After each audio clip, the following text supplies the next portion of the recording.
This is English shorthand dictation number 280 and the dictation speed is 160 words per minute. Ready? Start. Mr. Vice Chairman, sir, I thank you for giving me the opportunity to speak on this very critical situation which is prevailing in different parts of India. On the one side we are having the floods and on the other we are having parts of the country which are affected by the drought. This situation is happening every year throughout the country because India is a very big country where there is diversity of geographical locations. It has to be addressed properly by the government of India. But unfortunately, we always discuss every year about the disaster, about the drought, about the flood, the suffering to the people, the loss caused to the agriculturists and landless laborers and migration of laborers. Sir, many such issues are discussed every year, but the response which has to come from the government of India is not coming. The creation of the Disaster Management Commission has not been properly done. The National Disaster Management Authority, which was formed in 2005, is not working properly according to me, sir.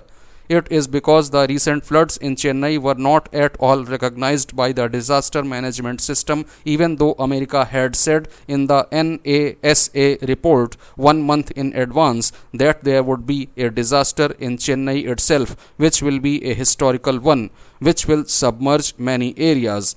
So that was the report given by NASA. But the Disaster Management Authority, which has to prepare a disaster management report in consultation with the state government and the district level officials, and which has to constitute the committee immediately and take the preventive measures, did not do that. This is the question I raised in this house during the earlier debate, and now also I am putting the question to the Home Ministry whether the Disaster Management Authority is working properly or not.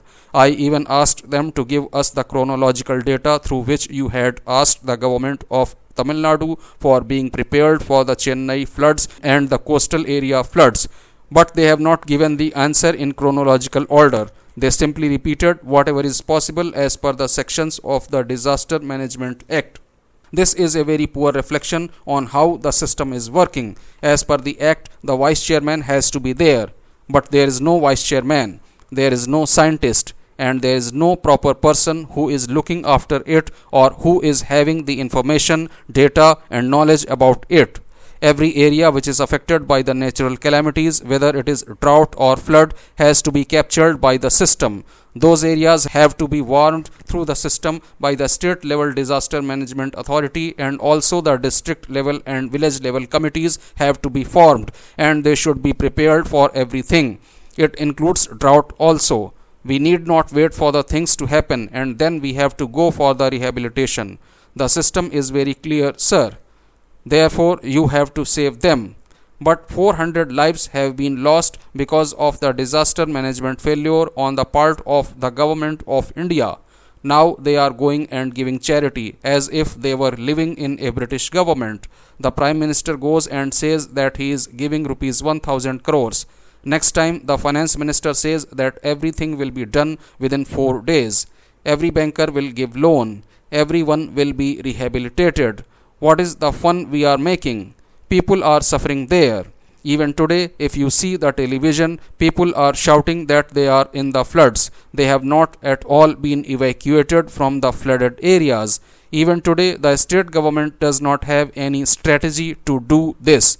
Sir, what I am saying is that the state government is not equipped with as much facilities as the government of India. They do not have the Air Force. They do not have naval force. They do not have the army. They cannot have the desilting forces. Heavy machineries cannot be brought there. That is why I am saying that it is there in Chennai itself. But the government of India has not moved even an inch. They have not deputed the army which is in the Chennai city itself. Naval forces are also there. Ships are there, but they are not moved. The medical facilities are there, but they are not moved.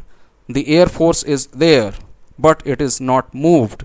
After we shouted here for 4 days, they just said that they would be sending the Air Force. They also provided only some cosmetic help. After some days, they retrieved back. What is the fun we are making? Are we taking the lives of the people of Tamil Nadu lightly?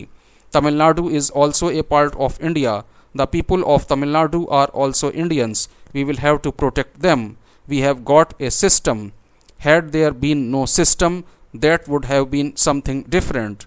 As early as 2008, late Sri Rajiv Gandhi had separated this department from the Department of Agriculture and brought that under the Ministry of Home Affairs so that all the forces can be united. The state government cannot be expected to have so much of money, so much of personnel, so much of forces at their disposal.